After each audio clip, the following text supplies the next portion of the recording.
Llamemos a los ángeles de Dios y al Espíritu Santo. Ángeles de Dios, vengan y tomen mi frente para imprimir en mí el Espíritu Santo, y así infundirme la luz para poder comprender las verdades y el bien que estos escritos contienen. Luz de la sabiduría eterna, revélame el misterio de Dios Padre y Dios Hijo, unidos en un solo amor. Primer libro de Macabeos, capítulo 5. Cuando las naciones circunvecinas supieron que había sido reconstruido el altar y restaurado como antes el santuario, se irritaron mucho. Decidieron acabar con los descendientes de Jacob que vivían entre ellos y comenzaron a matar y exterminar a gente del pueblo. Entonces Judas atacó a los hijos de Esaú, en Idumea, a la tierra de Acrabatena, porque hostigaban a los israelitas. Les infligió una gran derrota, los sometió y los saqueó. Recordó luego la maldad de los hijos de Beán, que constituían una trampa peligrosa para el pueblo por las emboscadas que les tendían en los caminos. Les obligó a encerrarse en sus torres, les puso cerco y, consagrándolos al exterminio, abrasó las torres con todos los que estaban dentro. Marchó a continuación contra los amonitas y encontró una tropa numerosa y bien armada, cuyo jefe era Timoteo. Trabó con ellos muchos combates, los derrotó y los deshizo. Se apoderó de Yacer y de sus aldeas y regresó a Judea. Los gentiles de Galaad se aliaron para exterminar a los israelitas que vivían en su territorio, pero estos se refugiaron en la fortaleza de Datemá. Enviaron cartas a Judas y a sus hermanos con este mensaje: los gentiles que nos rodean se han aliado para exterminarnos. Se están preparando para venir a apoderarse de la fortaleza donde nos hemos refugiado y Timoteo está al frente de su ejército. Ven, pues, ahora a liberarnos de sus manos, porque muchos de los nuestros han caído ya. Todos los hermanos nuestros que vivían en la tierra de Tob han muerto, y sus mujeres, hijos y bienes han sido llevados al cautiverio. Han perecido allí unas 1000 personas. Estaban todavía leyendo las cartas cuando otros mensajeros, con la ropa hecha jirones, llegaron de Galilea con esta noticia: se han aliado los de Tolemaida, Tiro, Sidón y toda la Galilea de los gentiles para acabar con nosotros. Cuando Judas y el pueblo oyeron tales noticias, convocaron una gran asamblea para deliberar qué debían hacer a fin de socorrer a sus hermanos que estaban en situación angustiada y hostilizados por los enemigos. Judas dijo a su hermano Simón: elige unos cuantos y vete a liberar a tus hermanos de Galilea. Mi hermano Jonatán y yo iremos a la región de Galaad. Dejó para la defensa de Judea a José, hijo de Zacarías, y a Azarías, oficial de tropa, con el resto del ejército, dándoles esta orden: tomad el mando de las tropas y no entréis en batalla con los gentiles hasta que nosotros regresemos. Se le dieron 3000 hombres a Simón para la campaña de Galilea y 8000 a Judas para la de Galaad. Simón partió para Galilea y después de trabar muchos combates con los gentiles, los derrotó y los persiguió hasta las puertas de Tolemaida. Sucumbieron unos 3000 gentiles, y Simón se llevó a sus despojos. Tomó luego consigo a los judíos de Galilea y Arbatá, con sus mujeres, hijos y cuanto poseían, y los llevó a Judea con gran regocijo. Por su parte, Judas Macabeo y su hermano Jonatán atravesaron el Jordán y caminaron 3 jornadas por el páramo. Se encontraron con los nabateos, que los acogieron amistosamente y les contaron lo que les ocurría a sus hermanos de la región de Galaad, que muchos de ellos se encontraban encerrados en Bosra y Béser, en Alemá, Casfo, Maqued y Carnaim, todas ellas plazas fuertes e importantes, que también habían otros que estaban encerrados en las demás ciudades de la región de Galaad y que sus enemigos habían fijado la fecha del día siguiente para atacar las fortalezas, ocuparlas y exterminar a todos en un solo día. Inmediatamente Judas hizo que su ejército tomara el camino de Bosra a través del páramo. Tomó la ciudad y después de pasar a filo de espada a todo varón y de saquearla por completo, la incendió. Partió de allí por la noche y avanzó hasta las cercanías de la fortaleza. Cuando, al llegar el día, los judíos alzaron los ojos, vieron un ejército innumerable que colocaba escalas y máquinas de guerra para tomar la fortaleza. Habían comenzado el ataque. Al ver que el asalto se había iniciado y que el clamor de la ciudad subía hasta el cielo, con el son de las trompetas y el alarido de la guerra, Judas ordenó a los hombres de su ejército: «Combatid hoy por vuestros hermanos».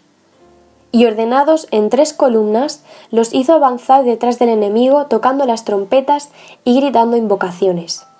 El ejército de Timoteo, al reconocer que era el macabeo, huyó ante él. Judas les infligió una gran derrota y dejó tendidos unos 8.000 hombres aquel día. Se volvió luego Judas contra Lemá, la atacó, la tomó, y después de matar a todos los varones y saquearla, la dio en llamas. Partiendo de allí, se apoderó de Casfo, Maked, Béser y las restantes ciudades de la región de Galaad.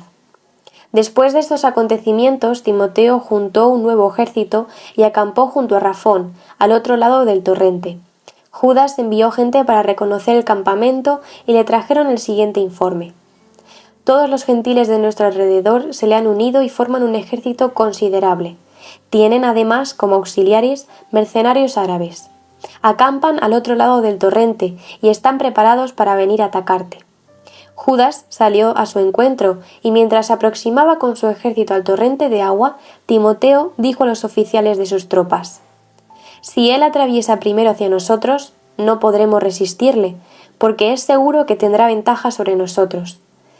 Pero si muestra miedo y acampa al otro lado del río, pasaremos nosotros hacia él y lo venceremos». Cuando Judas llegó al borde del agua del torrente, formó a los oficiales de la leva en la ribera y les dio esta orden: «No dejéis acampar a nadie, que todos vayan al combate». Él pasó el primero hacia el enemigo y toda su tropa le siguió. Derrotaron a todos los gentiles, que arrojaron las armas y corrieron a buscar refugio al santuario de Carnaim. Pero los judíos tomaron la ciudad y quemaron el santuario con todos los que había dentro. Carnaim fue arrasada, y ya nadie pudo resistir a Judas. Judas reunió a todos los israelitas de la región de Galaad, pequeños y grandes, a sus mujeres, hijos y bienes, una inmensa muchedumbre, para llevarlos a la tierra de Judá. Llegaron a Efrón, ciudad importante y muy fortificada, que caía de camino. Necesariamente tenían que pasar por ella, por no haber posibilidad de desviarse ni a la derecha ni a la izquierda. Pero los habitantes les negaron el paso y bloquearon las puertas con piedras. Judas les envió un mensaje en son de paz diciéndoles: «Pasaremos por tu país para llegar al nuestro, nadie os hará mal alguno, nos limitaremos a pasar a pie». Pero no quisieron abrirle. Entonces Judas ordenó pregonar por el campamento que cada uno estuviera preparado donde se encontrara. La gente de guerra tomó posición y Judas atacó la ciudad día y noche hasta que cayó en sus manos. Hizo pasar a filo de espada a todos los varones, arrasó, saqueó y atravesó la ciudad por encima de los cadáveres. Pasaron el Jordán para entrar en la gran llanura frente a Betseán. Durante toda la marcha, Judas iba recogiendo a los rezagados y animando al pueblo hasta llegar a la tierra de Judá. Subieron al monte Sión con alegría y alborozo y ofrecieron holocaustos por haber regresado felizmente sin haber perdido a ninguno de los suyos.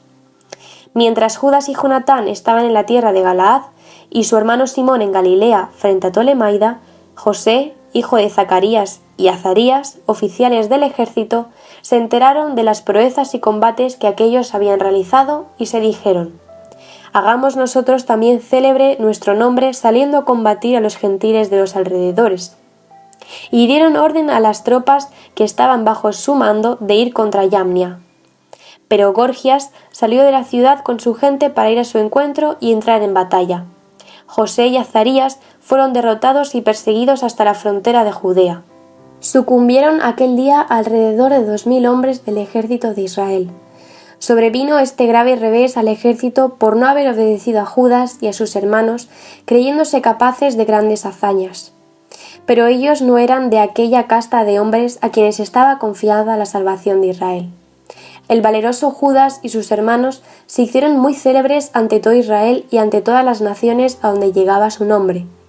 Las gentes se le agolpaban a su alrededor para aclamarlos.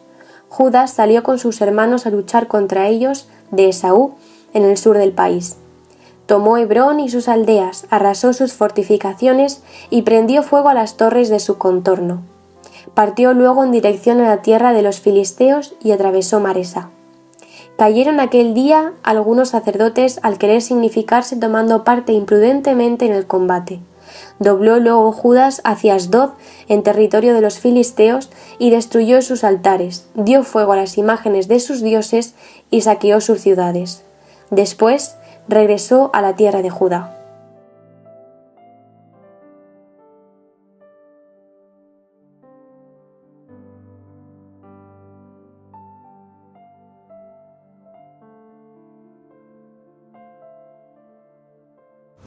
Eclesiástico, capítulo 41, versículo 14 a 28. Hijos míos, observen en paz mi enseñanza, sabiduría escondida y tesoro invisible. ¿De qué sirven una cosa y la otra? Es preferible el hombre que disimula su necedad al que oculta su sabiduría. Por lo tanto, sientan vergüenza de lo que les voy a indicar, porque no está bien avergonzarse por cualquier cosa, ni toda vergüenza merece ser igualmente aprobada. Tengan vergüenza de la fornicación ante su padre y su madre, y de la mentira ante un jefe y un poderoso, del delito ante un juez y un magistrado, y de la iniquidad ante la asamblea del pueblo, de la injusticia ante un compañero y un amigo, y del robo ante su vecindario, de violar un juramento y un pacto, y de apoyar los codos en la mesa, de dar o recibir con desdén, y de no devolver el saludo, de mirar a una prostituta, y de dar vuelta la cara a un pariente, de quitar a otro su parte o el regalo que recibió, y de mirar a una mujer casada, de tener intimidades con tu sirvienta. No te acerques a su lecho, de decir palabras hirientes a tus amigos. Lo que les des no se lo eches en cara, de repetir lo que has oído y de revelar los secretos. Entonces sentirás una auténtica vergüenza y serás bien visto por todos los hombres. Padre, te da gloria a tu Hijo en el Espíritu Santo, como era en el principio, es ahora y siempre, por los siglos de los siglos. Amén.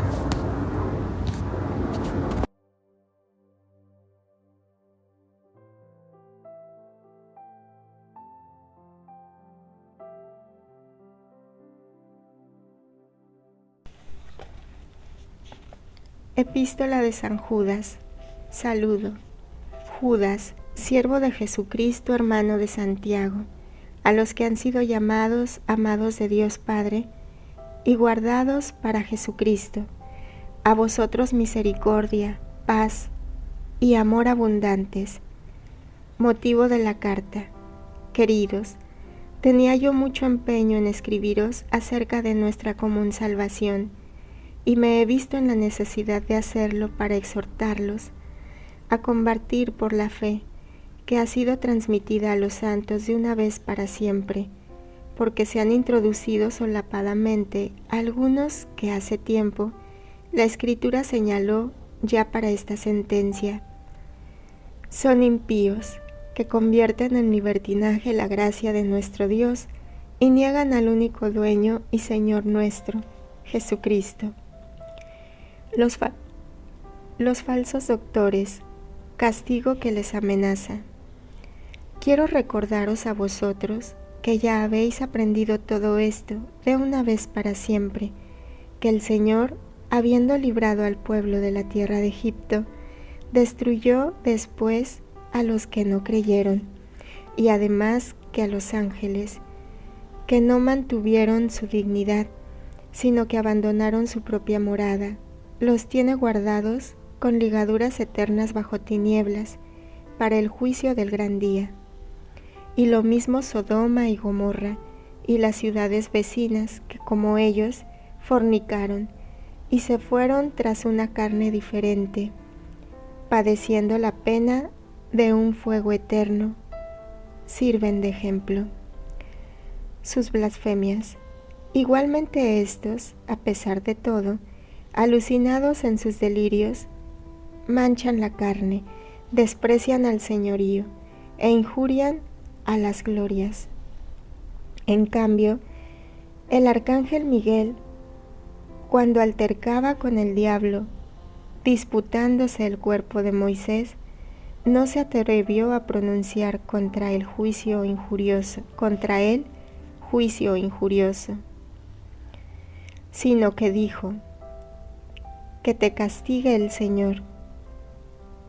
Pero estos injurian lo que ignoran y se corrompen en las cosas que, como animales irracionales, conocen por instinto. Su perversidad, ay de ellos, porque se han ido por el camino de Caín y por un salario que han abandonado al descarrío de Balaán, y han perecido en la rebelión de Coré. Estos son una mancha cuando banquetean desvergonzadamente en vuestros ágapes y se apacientan a sí mismos.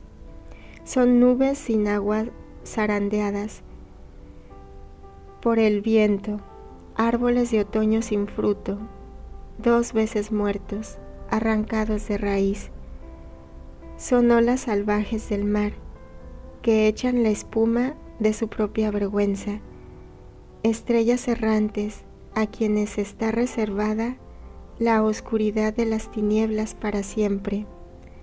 Enoc, el séptimo después de Adán, profetizó ya sobre ellos: mirad, el Señor ha venido con sus santas miradas, con sus santas miriadas, para realizar el juicio contra todos y dejar convictos a todos los impíos de todas las obras de impiedad que realizaron y de todas las palabras duras que hablaron contra él los pecadores impíos. Estos son unos murmuradores, descontentos de su suerte, que viven según sus pasiones, cuya boca dice palabras altisonantes que adulteran por interés. Exhortación a los fieles, la enseñanza de los apóstoles. En cambio vosotros, queridos, acordaos de las predicciones de los apóstoles de nuestro Señor Jesucristo. Ellos os decían: al fin de los tiempos aparecerán hombres sarcásticos que vivirán según sus propias pasiones impías. Estos son los que crean divisiones, viven una vida solo natural sin tener el espíritu. Deberes de la caridad. Pero vosotros, queridos, edificándoos sobre vuestra santísima fe y orando en el Espíritu Santo, manteneos en la caridad de Dios, guardando la misericordia de nuestro Señor Jesucristo para vida eterna. A unos, a los que vacilan, tratad de convencerlos; a otros, tratad de salvarlos, arrancándolos del fuego; y a otros, mostradles misericordia con cautela, odiando incluso la túnica manchada por su carne. Doxología. Al que es capaz de guardaros inmunes de caída y de presentaros sin tacha ante su gloria con alegría, al Dios único, nuestro Salvador, por medio de Jesucristo nuestro Señor, gloria, majestad, fuerza y poder antes de todo tiempo, ahora y por todos los siglos. Amén. Palabra del Señor. Gloria a ti, Señor Jesús. Reflexión, día 345. La lectura de la carta de Judas nos ofrece echar un vistazo a la vida de la iglesia primitiva. Conocemos el celo, el entusiasmo y las vidas heroicas de muchos de los primeros cristianos, algunos de los cuales, como San Pedro y San Pablo, dieron su vida en el martirio. Sin embargo, San Judas aborda el desafío de que algunos que entraron en la iglesia seguían viviendo y pensando como paganos, lo que trajo divisiones, confusión y conflictos al seno de la joven y vibrante comunidad. Judas da buenos consejos para quienes son sinceros a la hora de vivir la fe, de manera que no pierdan su corazón. En primer lugar, recuerda que estas divisiones dentro de la iglesia se predijeron en sus comienzos. Recordemos las parábolas de Jesús acerca de la iglesia, que habla de la división entre el trigo y la cizaña. Él les exhorta a ellos y a nosotros a que no dejemos que este hecho actúe contra nuestra fe. En segundo lugar, Judas recomienda 3 cosas que deben hacer por sí mismos: basarse sobre su santísima fe, mantenerse en el amor de Dios y esperar la misericordia de nuestro Señor. Judas también recomienda 3 cosas que deben hacer con respecto a los demás: convencer a aquellos que tienen dudas, trabajar para salvar a las almas mediante la evangelización y ser misericordiosos con los demás en el temor del Señor. ¿Puedes desanimarte por los desafíos que enfrenta la iglesia? ¿O buscas crecer en el conocimiento de la fe, conservar el amor de Dios y esperar pacientemente en el Señor?